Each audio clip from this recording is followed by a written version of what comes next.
Olá, aqui é Sara Gaspar e eu te convido para uma reflexão profunda e constante para falarmos sobre os anseios da alma e como a resistência pode nos levar a paralisar o nosso processo de evolução constante.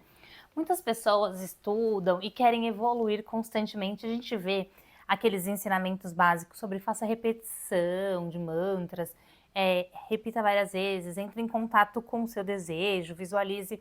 E tudo isso é de muito valor, é de muita serventia. Mas muitas vezes as pessoas não conseguem dar continuidade ou ter força o suficiente para se conectar com o seu desejo, com os anseios da alma. E por que tudo isso acontece? Existe uma parte nossa que resiste ao bem-estar, que resiste a ser feliz, alegre, constante, a se sintonizar com o seu bem maior, com a sua força, com o seu maior, com o seu valor. E que parte que é essa? É a parte chamada resistência. Por que a gente tem resistência? Por que a gente resiste tanto às coisas boas da vida? Geralmente essas resistências elas estão ali enraizadas em algumas situações da nossa vida que registrou no nosso campo um grande caso de trauma. O trauma, ele registra na amígdala do cérebro uma dor tão grande latente que ela fica ali no nosso sistema reptiliano repetindo, repetindo. E muitas vezes as pessoas acabam tendo o mesmo ciclo de acontecimentos e não percebe que a resistência está comandando a sua vida. Eu sempre falo que existem 3 tipos de condutores na vida que são os mais fortes quando as pessoas param para analisar.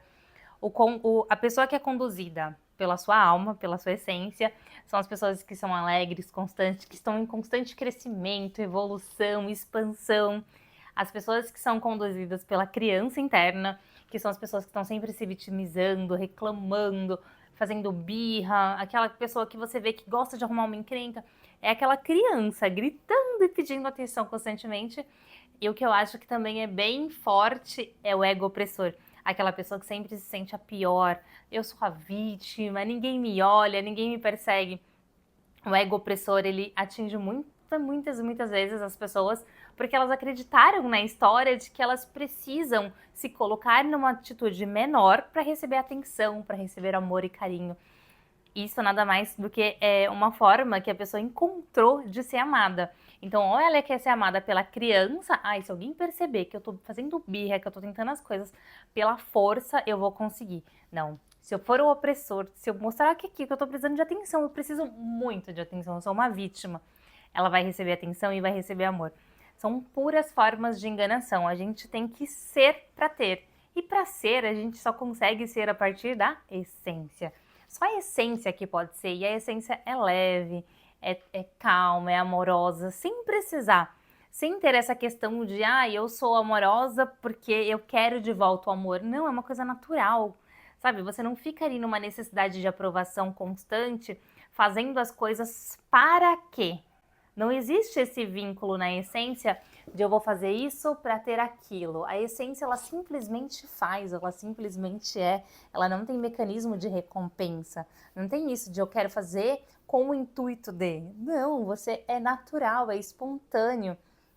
E o que acontece com as formas de resistência?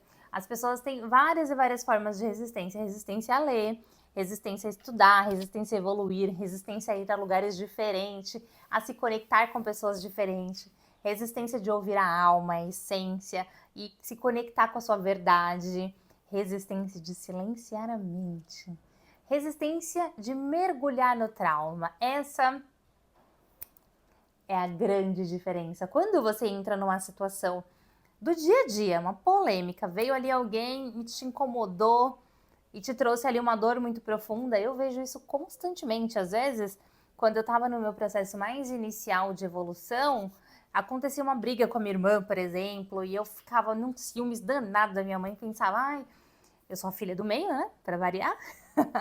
Então eu tinha esse estereótipo ainda junto, né, de que o caçula e o mais velho sempre recebem atenção, e o do meio fica naquela zona neutra de que não é visto, não é lembrado. Então eu tinha uma criança ferida ali que ficava gritando por atenção e que queria ser vista e lembrada.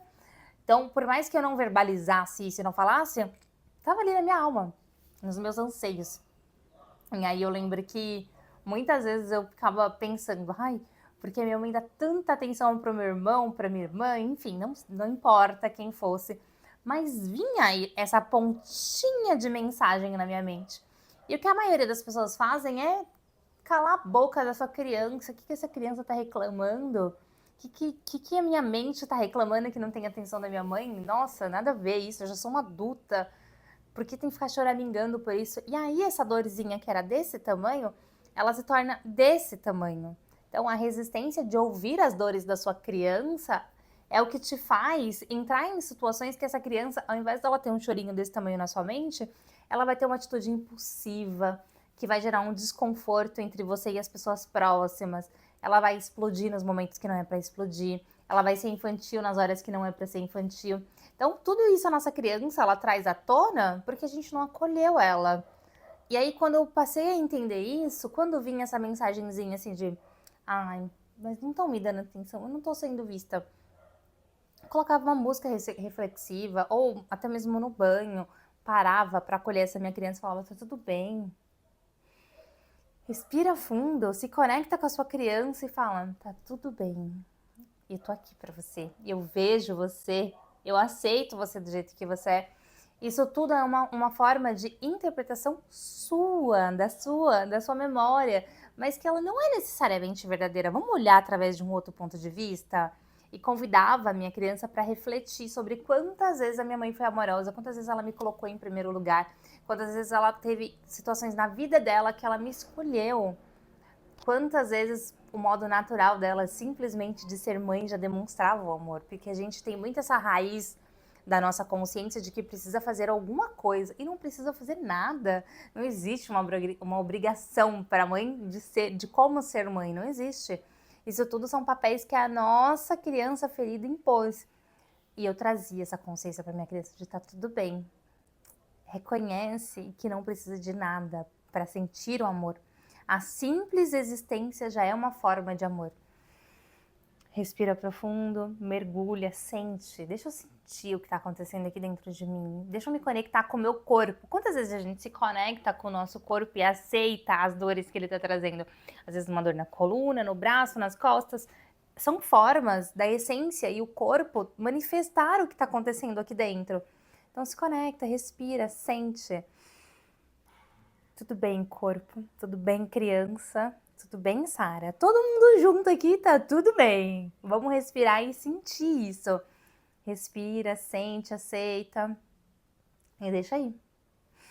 Eu acesso, eu me conecto, mas eu deixo ir e não me identifico com isso porque eu entendo que isso é uma visão distorcida, criança. Vamos olhar através de uma outra perspectiva. E ao invés de calar a sua criança, essa resistência de ouvir, você guia ela por um propósito maior. É a mesma coisa com o ego opressor, quando vem aquele sentimento de você é incapaz, você não pode, não é pra você isso. Ok, tem uma parte minha que me fere. Eu entendo isso. Respira, tem uma parte minha que me ataca. Tem uma parte minha que não aceita que eu posso ser maior. Mas essa parte minha, ela não é o meu todo.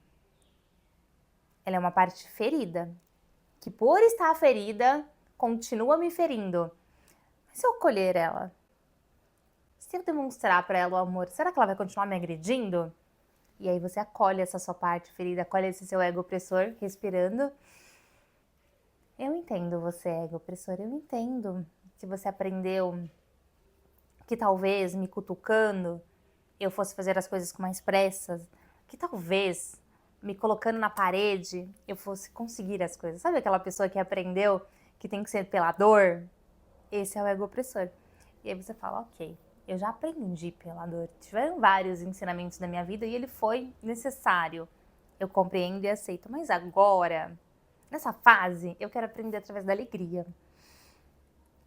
Então respira fundo, acolhe o ego professor e fala, como eu posso evoluir nesse momento sentindo a alegria de viver?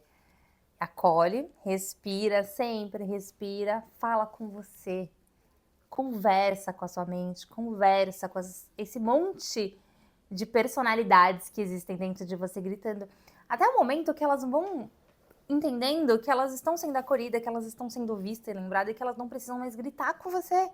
E aí a essência vai florindo. toda vez que a gente olha as nossas sombras e acolhe a nossa sombra, acolhe todas essas partes nossas que a gente fica resistindo, a gente manda luz para elas e elas param de gritar e se transformam em luz. E esse é o caminho aqui na Terra, acolher a sombra e transformar em luz. Acolher o trauma e transformar em luz.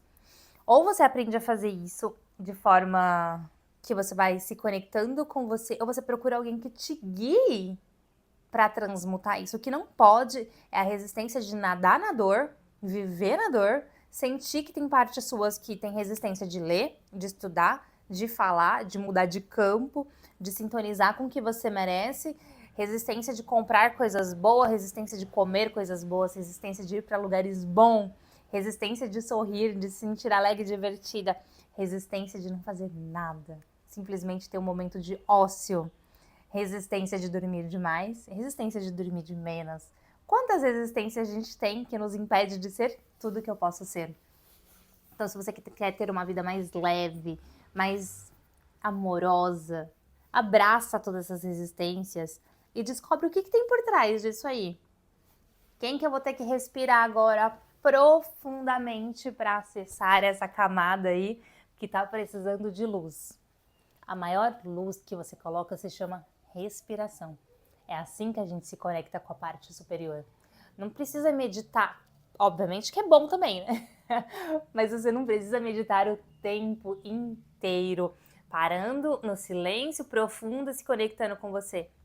A meditação ela pode ser no dia a dia, pode ser dirigindo, pode ser numa conversa, pode ser no alimento. Simplesmente acessa a sua respiração, acessa o que está acontecendo aí dentro de você. Conversa com você, se abraça, se acolhe. Isso vai transformar a sua vida e vai deixar ela mais leve, divertida e harmoniosa. O simples respirar, acolher e deixar essas resistências, esses traumas para virarem luz.